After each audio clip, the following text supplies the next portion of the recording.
Move into a bit of the science of hip-hop, and we're going to wrap it up. I will be speaking for some of this talk, and then Brother Neil will take over the reins and expand upon the subject. So I have a question. Does anyone know what a griot is? Sister looks confused. Looks familiar. What is that word? What is Storyteller. What is a griot? Say it again, sis. I've seen that word before. That was in Shakespeare somewhere. The sister knows. Say that again. She knows. Okay. I'm always talking, somebody else knows. So say that again. You said It was in Shakespeare somewhere. I was looking at something in what's that one? Great Expectations. We were doing that the other day to do Charles Dickens.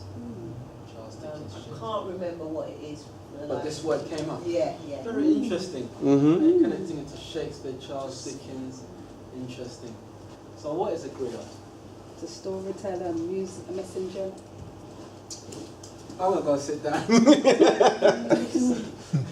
Very good. Yeah, that's right. It's a storyteller. The griot storytellers, we're focusing on the griots from ancient Africa. But the griots are from all cultures in all nations. China, India, Europe, Africa. The griot storytellers, they're the ones who pass on history of their people orally. Storyteller. A griot would go from village to village and tell stories. Okay? When everyone knew that the griot was coming down the pathway to the village, there would be a celebration. The griot's here. Let's kill the best calf. Let's get cooking. There's going to be stories tonight. Yeah? When the griot's finished, the griot will leave the village with their stick and their, like a nomad, and will go on to the next village. That village will be enriched with stories that they could share amongst each other and the children. Be passed on orally. And this is a familiar instrument of the griot. Their stories will be told to music and song, sometimes just storytelling. So why am I speaking about the griot? A griot travels from village to village, transmitting stories and facts through word, sound, or song in order to chronicle past and current events about who you were as a person. They memorized hundreds of years worth of tales and legends. They shared them by singing or speaking. They often played music with stringed instruments while they shared their stories. A griot carries a collective cultural knowledge and identity of African people. A griot carries the collective cultural knowledge and identity of African people.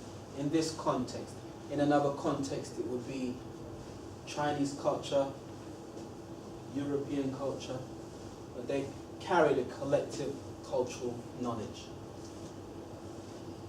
The griot legacy stretches back thousands of years. The griot is also a guardian of the knowledge of his people's ancestry and genealogy. Okay? This history may never be written down, so the griot is crucial to keeping the records of the past. The griot is a musician, a sage, a unifier, one of the key figures in African society. The job of the griot was very important. They were like living books. Without them, the stories might have been forgotten. So, what are griots? Griots are orators, lyricists, and musicians. And they train to excel in all three art forms. It was held in highest esteem to be a griot. Highly respected, and it was something handed down through generations. So the griot is also a counselor giving advice and spiritual guidance to his people. a human library, a storyteller, and an historian. So why am I telling you this? It is said that when a griot dies, a library has burned to the ground. So that was the importance of a griot. So what's this got to do with hip-hop? Talking about hip-hop, I'm not telling about It's the griots. same art form, isn't it? And passed down, isn't Okay. it? Same art form, yes? You didn't say? Oh, so No, you say it in your own words, exactly I how was you gonna say say that Jay-Z and 50 Cent and Nas are all griots in their own ways. Interesting. He said Jay-Z and 50 Cent are all griots in their own way. So the ancient griot, the new griot, it's the MC. You're right. Yeah? So that is the higher purpose of this thing called hip-hop culture. If you think of the collective information of all these songs you hear on the radio, if you think of it as a library of work, it's actually archiving who we are and what we're doing at this time. So in the year 3000, if someone logged into those archives, what will they get to know about us? You know, it will all be told through the stories. Maybe that's why the stories have been influenced. Maybe. Who knows?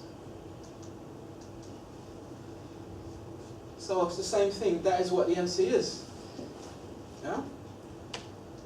So, Can I just go back on that a little bit? Because Yeah. if we take your point, sister here, my son's point, they are purveyors of the story, but they are not, they didn't actually create the story in its fullest sense, because whoever's manipulated them has influenced what they're saying, because some of what 50 Cent is saying is not really reflecting what I see around in my world.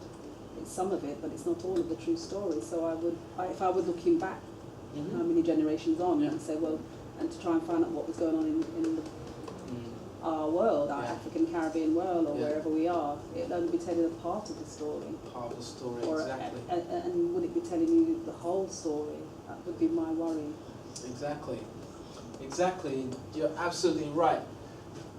I mean, when hip-hop first begun, 70s, more the 80s and 90s, you had people like the X-Clan, Rakim, Africa Bambaataa, Hijack from the UK, the Fugees, Chuck D, Queen Latifah. I don't know, what's she now? She's called like Latifah now. I don't know about the Queen. I don't know, is she Queen anymore? I see her on like makeup commercials or something. Foundations. I don't know what happened. Anyway, stay on track. So, you are right. However, there was an era when our story was accurately logged. It was the 80s and 90s. It cannot be erased. Look at Queen Latifah, the original Queen Latifah. Look how she's dressed. What's the name of her album? All Hail the Queen. So there was a time when we were reclaiming our culture. We were saying, yeah, hold on a minute, is this all we are? No, actually, let me just do some research. Actually, pyramids, what do you mean? Ya Santawa? What do you mean? Who's this? Kajo? Huh? Nefertiti, Great Pyramids of Egypt? Pyramids in Ethiopia? Okay, interesting. Olmec heads in Mexico? Wow.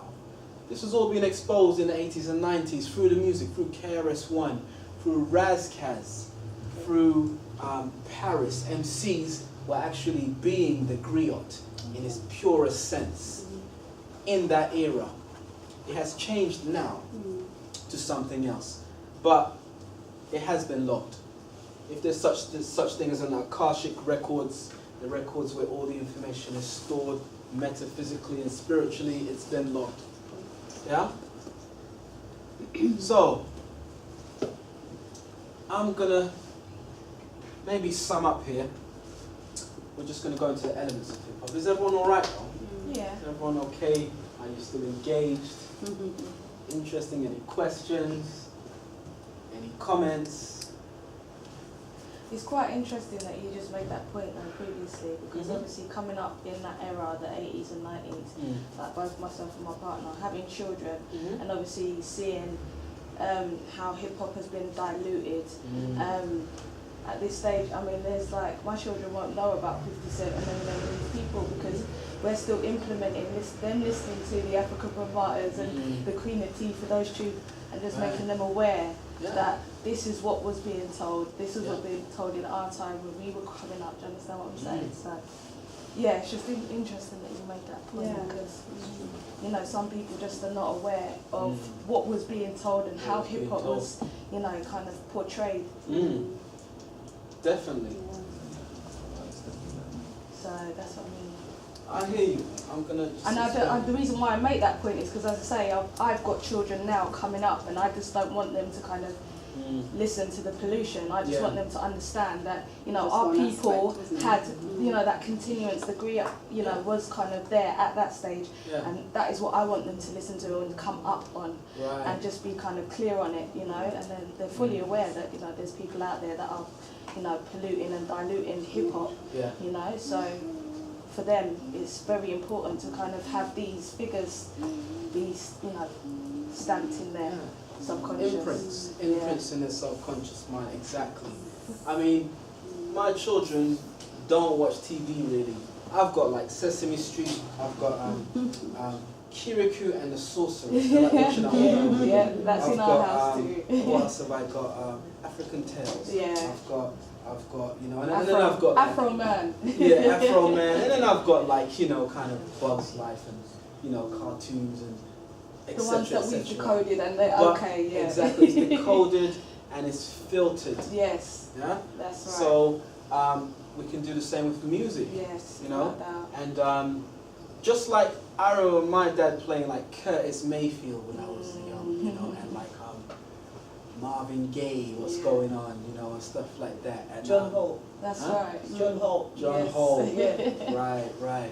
So, you know, I mean, and now I listen to him, and, you know, I'm listening to him saying, yeah, I remember this tune. My dad used to play. See? So your children, you know, when young man's driving his car, maybe in 20s, be like, yeah, I remember that Public Enemy. My dad used to play. And you know, as you You know? say that, because a lot of the samples, specifically Kanye West, a lot of the samples that Kanye West was, I mean, even more artists, he would probably know a bit more, but a lot of these artists were taking samples of these old school rare and groove tunes, rare groove exactly. tunes, old school tunes, and it's like, that would be like, okay, that would be the reason that I'd probably connect to a tune more, Yeah. you know, rather than what they're saying in the content, Exactly. but more like that was how I would relate to that Exactly. tune. And metaphysically, Yeah. in terms of sampling, remember hip hop changed dramatically. You know when it changed? In the 90s when the corporate said, you can't sample these anymore unless you pay. Because it was a free for all That's before right. then. We would be sampling Sly and the Family Stone, James Brown, Earth, Wind and Fire, Right. Marvin Gaye. We'll just throw it in our music and recycle it and bring it to a next generation. And metaphysically, what we were doing with that is we were almost bringing back the era, bringing back the energy That's right, of that yeah. era. Yeah, bringing back the energy, recycling the energy to a next generation. So when it was shut down, the hip hop industry changed dramatically because the samples and the scratching and incorporating, you know, old songs and recycling them were part of the innovation of hip hop. You know, we couldn't afford to make music. We didn't have the, you know, the recording studio, so we would just loop That's it. songs from James Brown, just the Yeah. musical part at the start. You know, because all you need to do is buy a record and have some turntables to do that. Yeah, You know, so when they changed that, the whole industry changed. it's very true. It kind of took away elements and energy of what hip hop originally was. So yeah, keep on playing them old tunes. What I Public worry Enemy. about though is just the up and coming, the youths, you know, the people that are not being, you know, the parents, should I say that, you know, like grandma or anybody that's not implementing these Yeah. old school tunes, making them Yeah. aware of these things, because you know you've got your 15, 16 Yeah. year olds that don't have a clue about what hip hop is. You know, they're kind of looking at the, you know, current artists now, and that is their, you know, that's their That's their perspective world, on hip. just- Yeah, that's yeah. it. that's it. That's what hip hop is. Yeah. What? Tupac? Yeah. Tupac? These people? Who's that? Do you get what I mean? So, yeah, it's kind of worrying, Yeah. you know, that even when they're kind of being influenced to spit or kind of even want to get into the music industry, music game, they're kind of like coming at it from a completely different perspective and kind of water washing everything that kind of has been set and laid down previously. Yeah. So it's quite. Yeah, I would say not to worry. I don't worry about it to that extent. That extent. But I mean, it is happening. Yeah. It is kind of.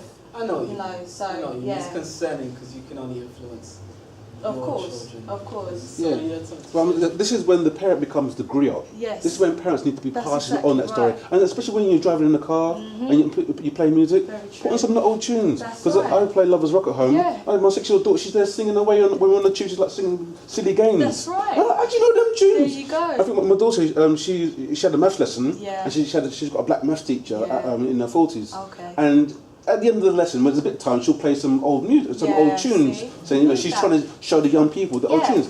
My daughter was singing along. That's She's right. like, how do you know these tunes? Oh, They it's my need dad. it, and it's naturally that they kind of, even when they hear it, it's like they've known it for all their life. Exactly, but it stays in their And subconscious. It stays in their subconscious, exactly right. I agree. And actually, a lot of the modern day hip hop tunes and R&B tunes, Yes. they sampling the That's old exactly tunes. right. That's what And I'm then some saying. people remember it, and they go look for the original tunes. Exactly right. Very true. Now I've got a page on Facebook where we used to do the version. Remember the version excursion? Yeah. You had like one theme, Yeah. and everybody different music that goes over. You use the same theme music, Yeah. and everybody can rap over it, sing over it, whatever. That's right. So I've gone back to that on this Facebook page I've got. It's called Yeah. Version Excursion. Okay. So we've got Funky Drummer, Yeah. and everybody that's used Funky Drummer is in a list of all the tunes I can find. Yeah. Using that, and any kind of music I can find where they use Okay. the same thing. Okay, I brought it in there. Yeah, interesting. I'll look out for that. It's about Funky Drummer.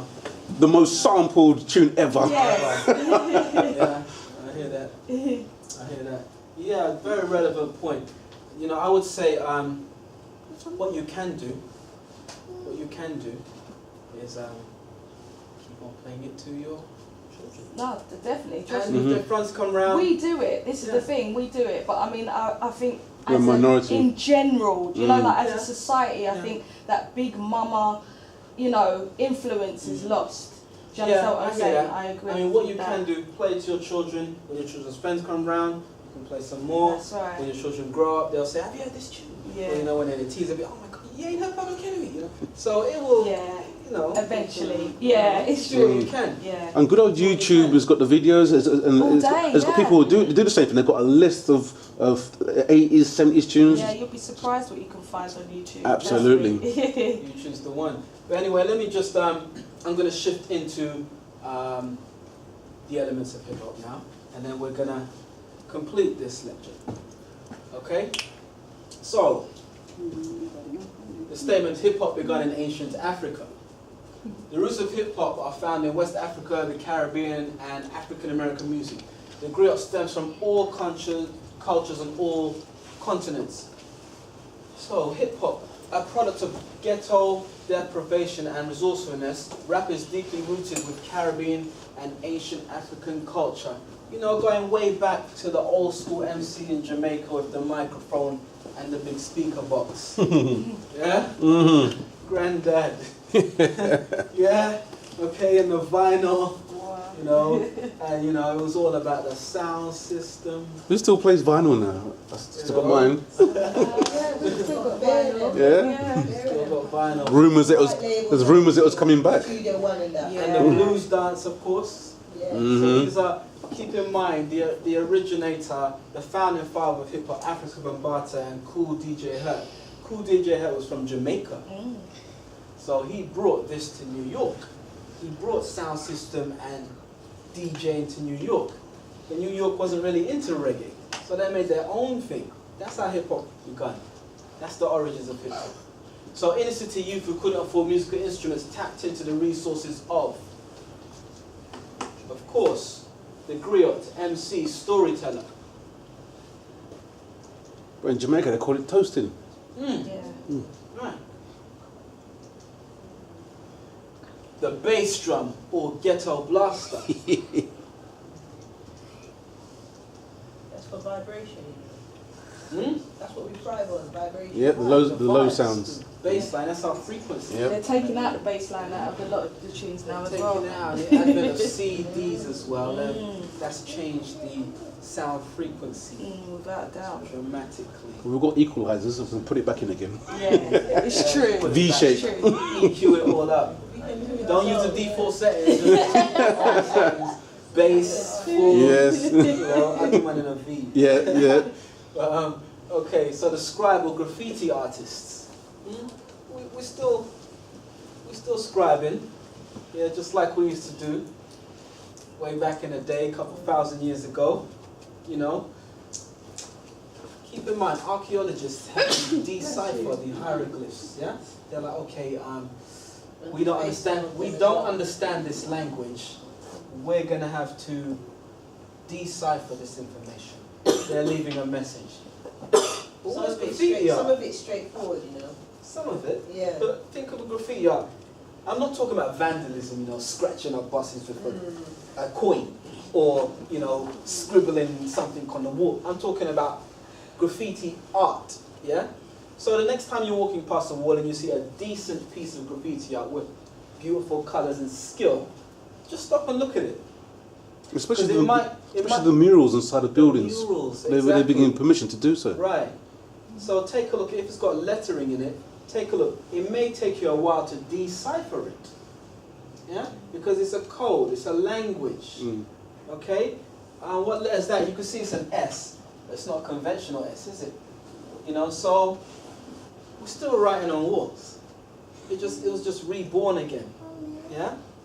You know, the thing about our culture is when it's suppressed, eventually we just burst it out again in a different form. Resurface, Yeah, it resurfaced. So it's been suppressed at the moment. Keep on looking. Eventually, it will burst out in a different form again. You know, because that's the cycle of history. Okay, so African martial arts or breakdancing. You could step back to capoeira or traditional dance. You know, we didn't have money back in the 80s, 70s, 80s. All we had was our bodies. So we'd beatbox, we'd dance, we'd take out the electricity from the poles. Like in New York, you know, you can like, I don't know, what do? They Just wire them up. wire it up outside, Yeah, because you can't afford electricity, so you just hot wire it. Okay, let's have a party now. Yeah, so it just came from resourcefulness. You know. Okay, so I'm going to go in quickly into hip-hop's rebirth, and then we're going to finish up there. So within New York City, griot-like performances of poetry and music by artists such as Jill Scott Heron and Last Poets, who evolved from the civil rights era. These are the forerunners of hip-hop. Okay, anyone know the Last Poets?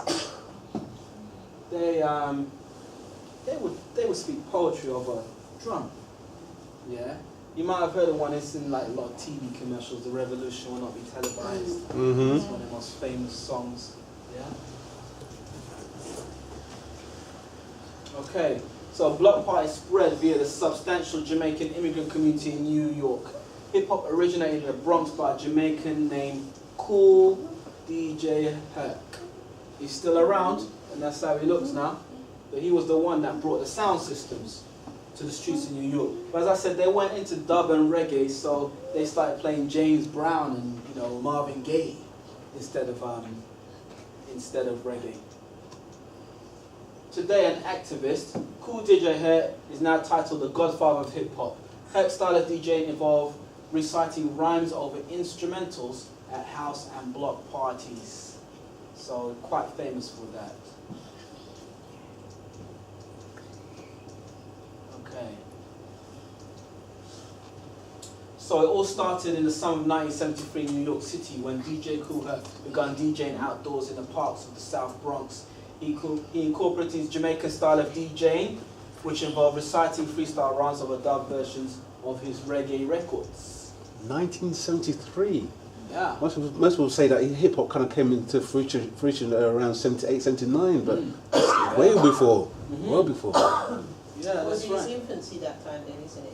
1973 he was in the infancy. That's him Matured starting. by Yeah. 78 then. That was the infant stages.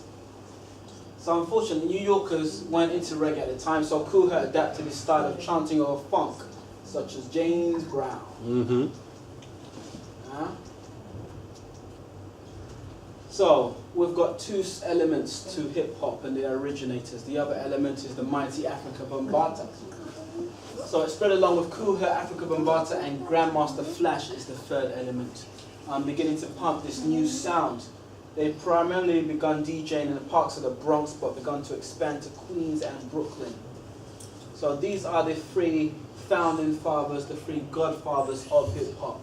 They're all alive. They're all live. They still DJ. They still do shows, interviews. They're out there. You could YouTube them and hear what they have to say. But predominantly, the grandfather of hip hop, Afrika Bambaataa, is the founder of the Zulu Nation. In 1973, an organization dedicated to hip hop. The Zulu Nation has a worldwide membership of more than 400,000, including some of rap's music's biggest stars. So that's the mighty Afrika Bambaataa. So in terms of the sound, the fastest hands on the decks, Grandmaster Flash earned his name with his speed on the turntables in the 70s. He rose to legendary status in the world of hip hop as Kool Herc's reign was ending. Flash DJ style took Herc's playlist to the next level. And they came up with this song called The Message that changed hip hop forever.